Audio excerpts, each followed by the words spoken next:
On page 11, just the last piece of facility strategy is just, again, the wear and tear items, our multi-patient vehicles, radiology machines, our dialysis chairs. We run 3 shifts a day, 6 days a week. They really do get a great deal of use. Page 12, and moving into the pharmacy strategy. The big driver right now is going to be hepatitis C treatment. I just kind of gave a brief overview looking at the prevalence rates. If you look at the prevalence rate for hepatitis C in the free world, it runs anywhere from 1 to 1.5%. Some years back, we did a seroprevalence study within our offender population and found hepatitis C to run around 30%, which is consistent with most other state correctional systems. If you look at, in 2013, the Correctional Managed Healthcare Committee approved a change in our guideline to add a protease inhibitor called boceprevir to the standard ribavirin and interferon therapy, which we had previously. Unfortunately, that guideline is now outdated. I'm sure you've seen some of the new literature out there about this drug, Sovaldi, a great drug, 12 weeks, very short course, 1 pill a day. Its cure rate is anywhere from 92 to 100%. So an excellent drug. The downside, obviously, is the cost of that drug, which probably in our system would run around $63,000 per course of therapy. As I said, we still have our 2 facilities of excellence where we're providing hep C treatment. On page 14, just kind of, it lays out where we are with the cost of treatment for hepatitis C. As I said, initially we had PEG interferon and ribavirin, which ran $8,600. Adding the protease inhibitor boceprevir raised that cost to $25,000.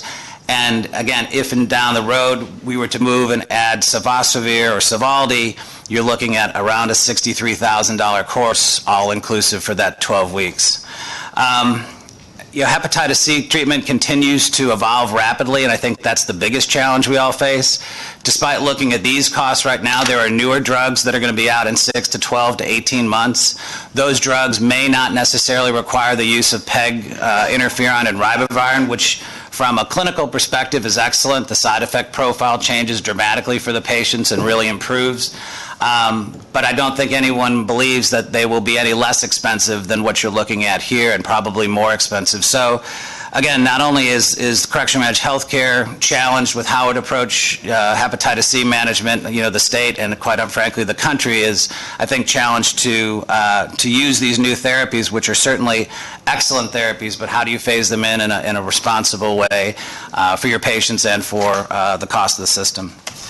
If you look on page 15, One second, Dr. Sure. Meyer. Representative Gonzalez. Thank you, Mr. Chairman. I want to make sure I have the math right on this, because I'm hearing you say this over and over again, but Sovaldi, extremely effective, 12-week course, 1 pill a day. Correct. So 12 times 7, 84 pills. I double-checked. All right. It's about $1,000 a pill. I mean, $750 a pill. Okay, just so we're on the same. I keep hearing you say that. I want to make sure we're talking about $63,000 per 1 12-week treatment. And then, as I said, this reflects probably UTMB's 340B pricing. If you look out, I think, out in the literature right now, and what you see is $1,000 a pill, and that's really the cost of that medication. Okay, thanks. Paying for it?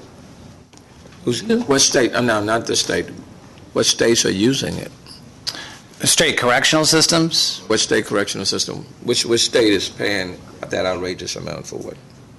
No one right now. Everyone is in the throes of how to, I think. Got a pharmaceutical company that has it, wants people to buy it, got a price that's exorbitant, and nobody is using it. That's good math. Using outside of the prison system, I guess, right? Right, Yeah.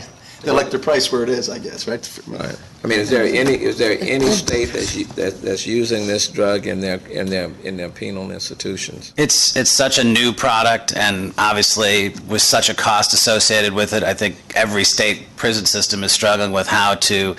The issue, it really though, is that right now, if you look in the literature, it has become the standard of care. So our current disease management guideline, which has a protease inhibitor, boceprevir, is actually outdated. And so it really becomes that issue for our provider group is how do you blend a therapy that is certainly expensive but is the standard of care in responsibly, so they're practicing responsibly, but also being attentive to the cost of that therapy. Who made it the standard of care? Who made it the standard of care? If it's not being used because it's so cost prohibitive, who made it the standard of care that puts pressure on us then to utilize it? Well, it is actually outside of prison. It is actually being utilized. In fact, It's been used outside of the penal institutions. Correct. And how much are they paying for it outside of the penal institutions? Are they paying the $62,000? That I don't know, but I believe that's the case, given all the publicity for the medication. But I think it's important to know whether or not they're paying $62,000 outside of the criminal justice arena for it, and whether or not, for example, is that what the feds are paying for it? For example, if someone is in the hospital, for example, and the hospital is sending the bill up to CMS, are they paying $62,000 for it, or are they discounting it considerably and then paying it? That I don't know. I think it's a good question. I mean, and I think it needs an answer. Sure, and I think that what we can look at is that, UTMB and what this reflects right now is 340B pricing, which historically, if you look at what we prescribe in our formulary, that is, save the military, the lowest pricing that you're going to get in the outpatient environment. I know it's part of your 340B. B40, so are you all using it, or is that just a part of your pricing? Are you using it? Are you giving it to some of your patients outside of the criminal justice arena?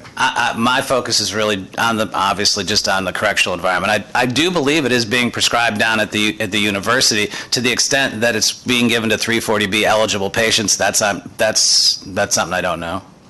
Right. I'm just curious Sure. whether or not UTMB is paying $62,000 to use it on whomever, or whether or not this is a part of your 342 pricing. Representative Clinton.